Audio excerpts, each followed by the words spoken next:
Hello बच्चों, क्या हाल है आप सबका। I welcome you all to your own channel smart study educates. आज बच्चों हम आपके सामने बहुत ही इंटरेस्टिंग कॉन्सेप्ट लेके आए हैं।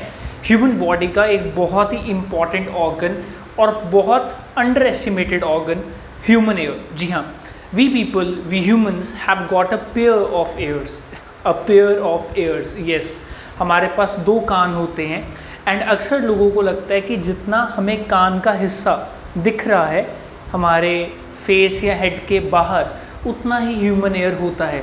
बट नो, ह्यूमन एयर का जो बाहर का हिस्सा आपको दिखता है वो उसका बहुत ही छोटा पार्ट है। ह्यूमन एयर इससे कहीं ज़्यादा इलोंगेटेड और कॉम्प्लिकेटेड है। आइए शुरू करते हैं discussion of human air along with its diagram, along with its various parts, its various सब पार्ट्स एंड उनके यूजेस या फंक्शंस। तो सबसे पहले शुरू करते हैं उस पार्ट से जो हमें दिखाई देता है हमारे सिर के बाहर। Yes, this portion, this is known as ear pinna और सिंपली पिना।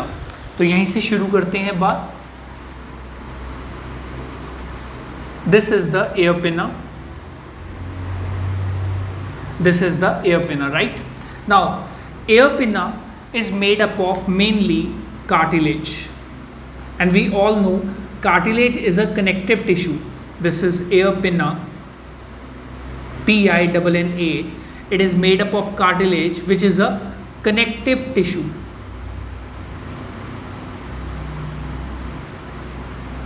Why it is made up of cartilage, or what is the basic function if it is made up of cartilage? आइए देखते हैं।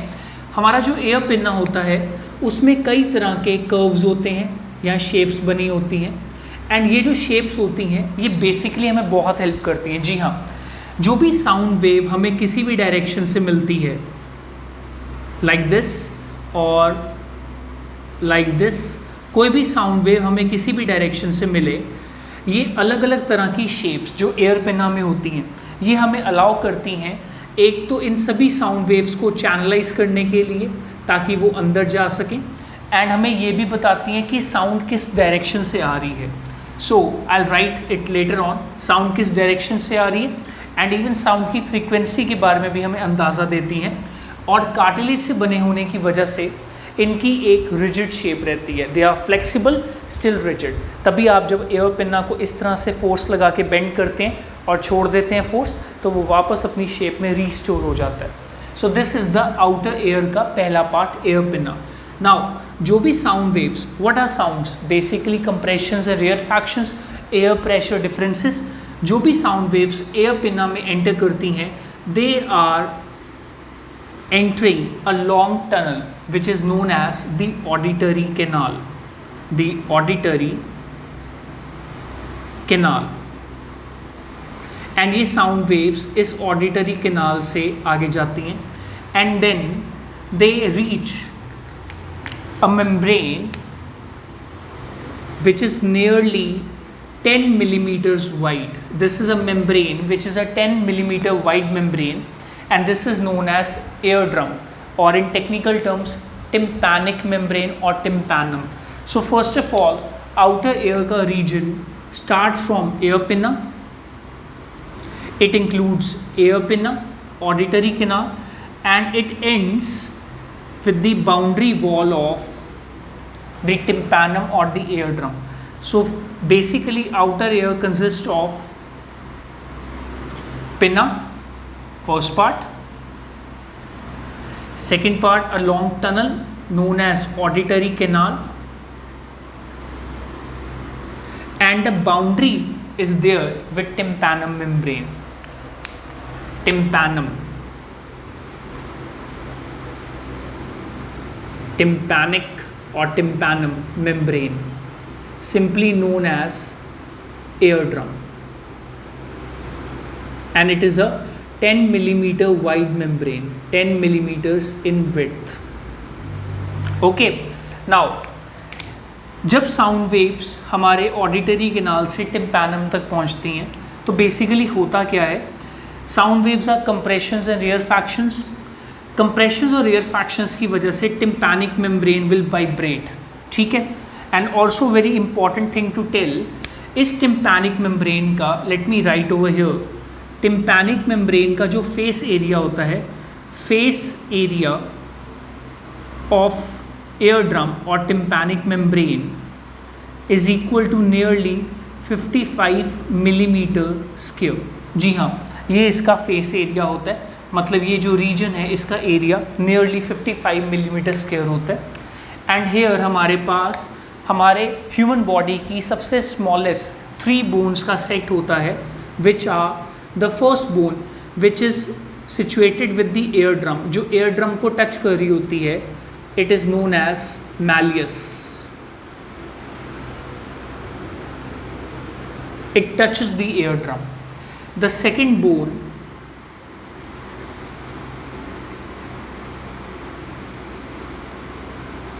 is known as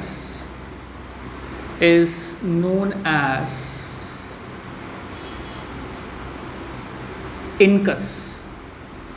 So malleus, incus, and the third bone and the smallest of all these three is a bone known as stapes.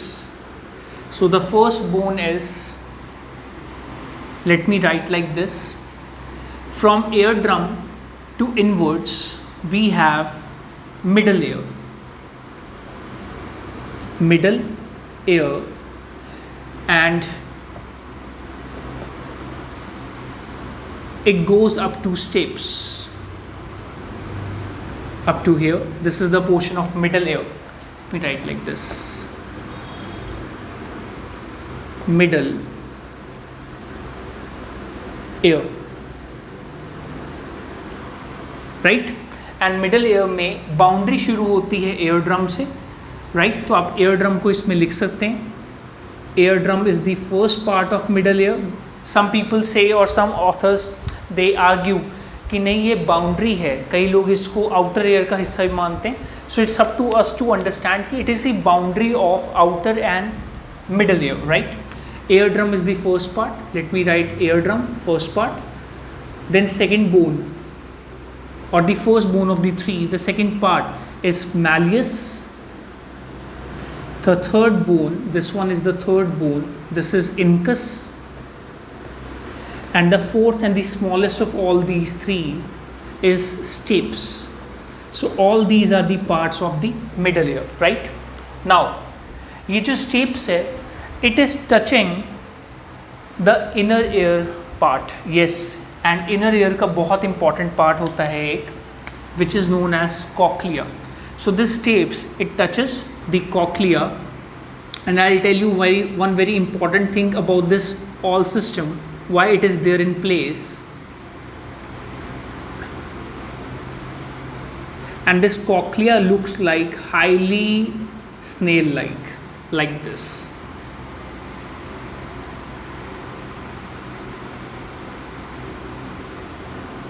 This is cochlea, or let me make it more bent. So this is the cochlea, and this part is known as the vestibular. मैं इसको enlarge करके बनाऊंगा अभी। And यहाँ पे हमारे पास 3 semicircular canals होते हैं, like this.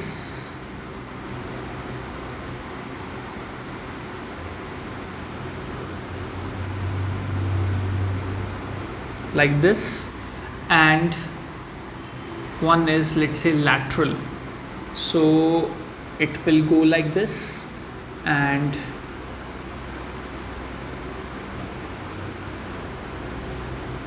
like this.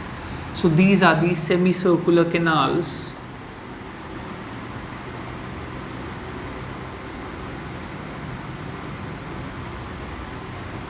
Semicircular canals.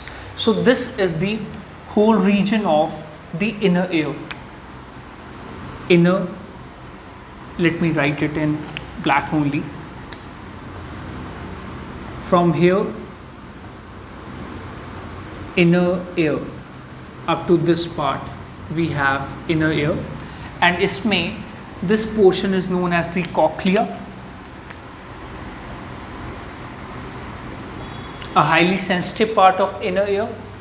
This portion is known as the vestibular system or vestibule, and these are the three semicircular canals, semicircular canals, right?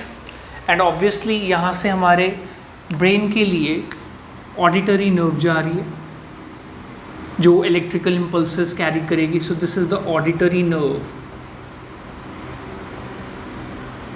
And या so this is the human ear, very basic diagram. Now let's discuss the parts one by one. So हमने already ear pinna को discuss कर लिया है. So let me write over here. सबसे पहले ear में we have, or let's say we talk over here, we have pinna over here. Let me write here ear pinna. Ear pinna is the cartilage made up region, made of cartilage, and it collects sound and sends into auditory canal.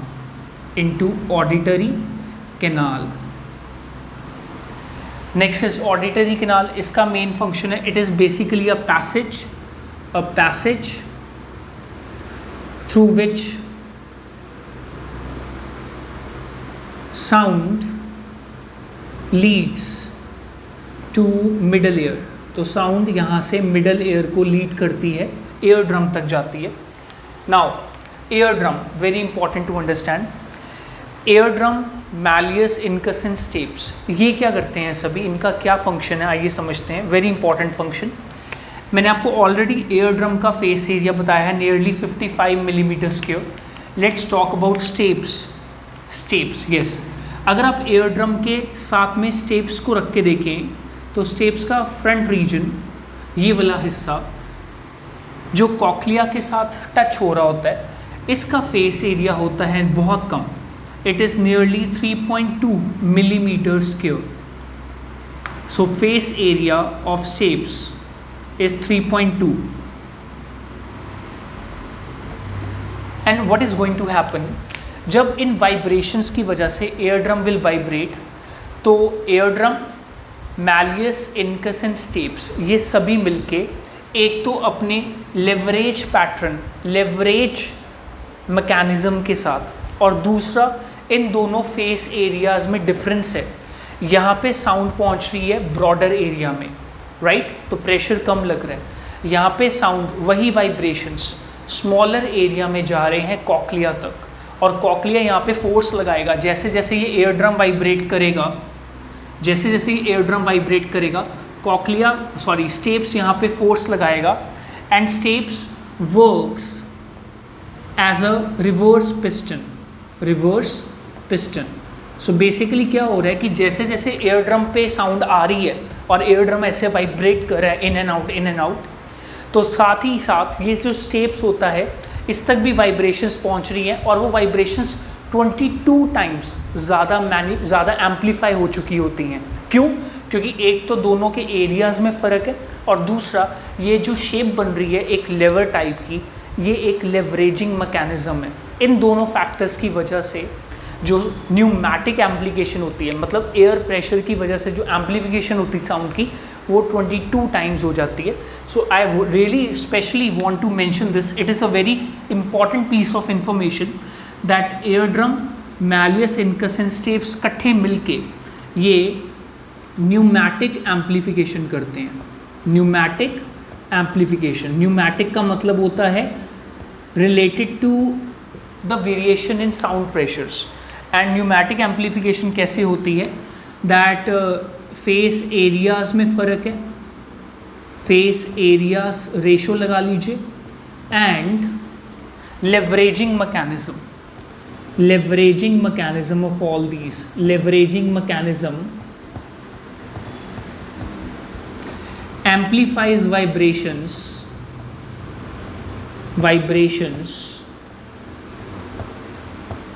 by 22 times, amplifies vibrations by 22 times, 22 गुना ज़्यादा amplify कर देती हैं.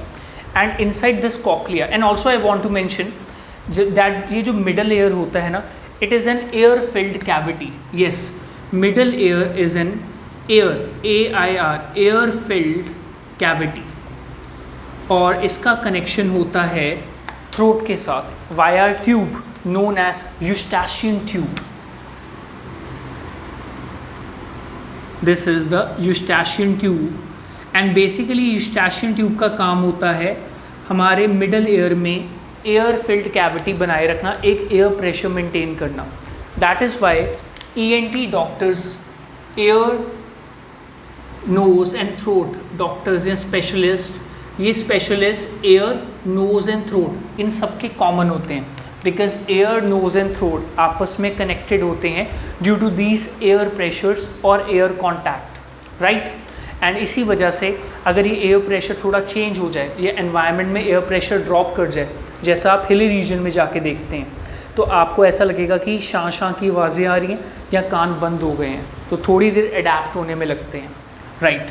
सो this is about outer air and middle air. Now let's talk about the inner air, the most complicated part of the human air.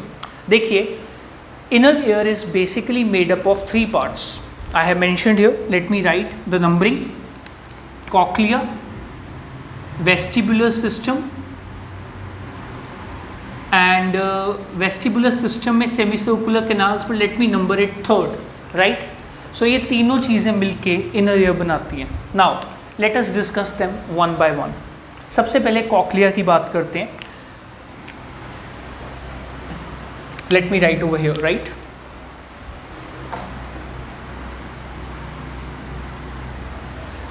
So see, ये जो cochlear system होता है, अगर मैं इसको दोबारा एक बार ड्रॉ करना चाहूँ, so I can do like this. Basically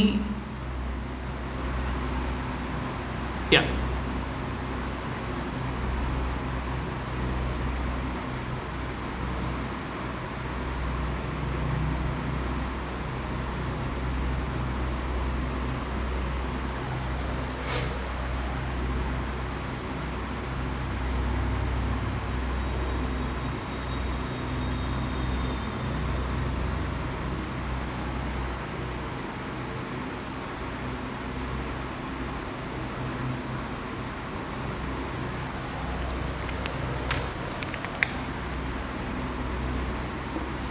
this is the cochlea.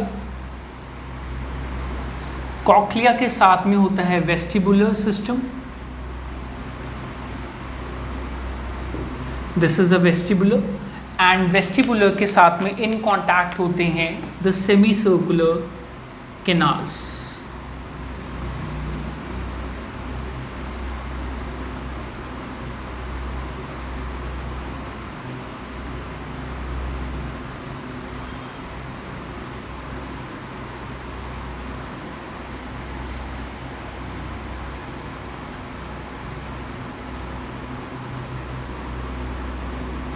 Like this, and here we have one more.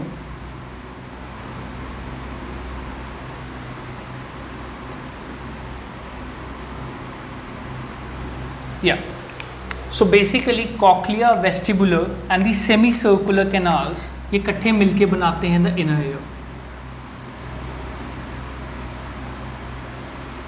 Now what happens is, cochlea के अंदर एक फ्लूइड होता है which is known as cochlear fluid. So cochlea has a fluid, not like this, the fluid will come out, right?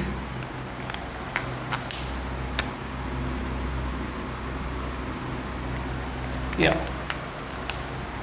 so cochlea has a fluid known as cochlear fluid filled inside, right? And जब ये जो steps होते हैं, ये vibrations cochlea तक पहुंचाते हैं, और स्टेप्स बेसिकली कॉक्लिया को ऐसे रिवर्स पिस्टन की तरह हिट कर रहे हैं मैकेनिकली, तो कॉक्लियर फ्लूइड में वाइब्रेशन शुरू हो जाती हैं. एंड कॉक्लिया के अंदर एक जो फंक्शनल यूनिट है कॉक्लिया का, the functional unit of cochlea, please remember, it is organ of Corti, organ of Corti, right?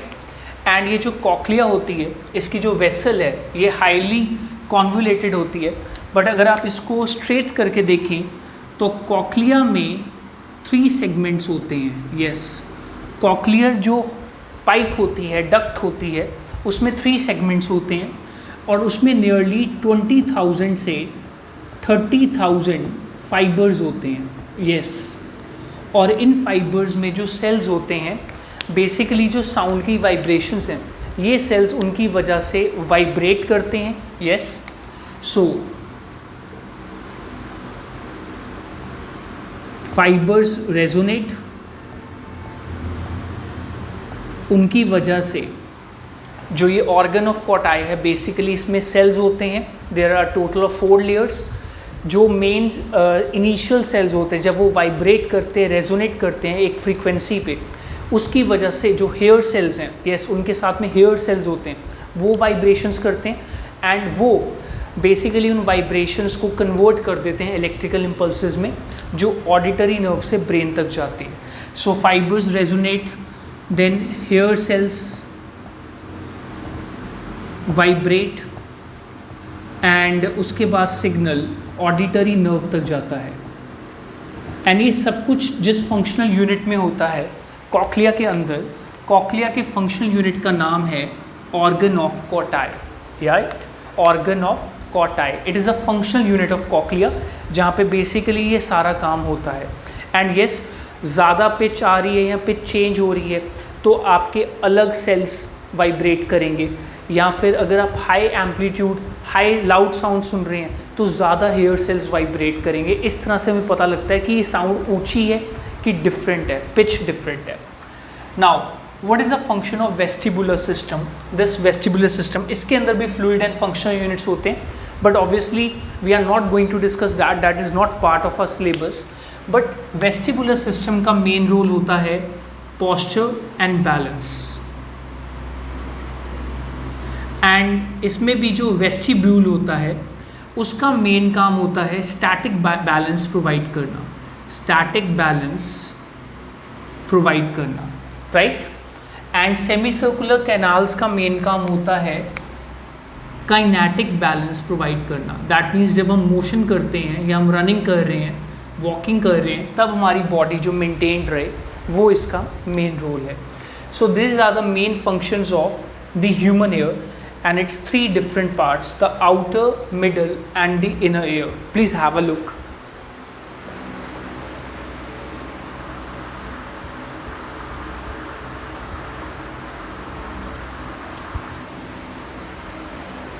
Note कर लिया, right? So it's very important to draw the human ear very nicely.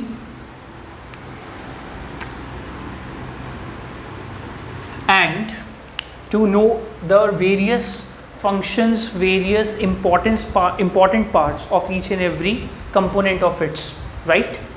I hope आपको ये lecture informative लगा होगा. Keep learning, keep growing and keep asking questions. Thank you for watching. Bye.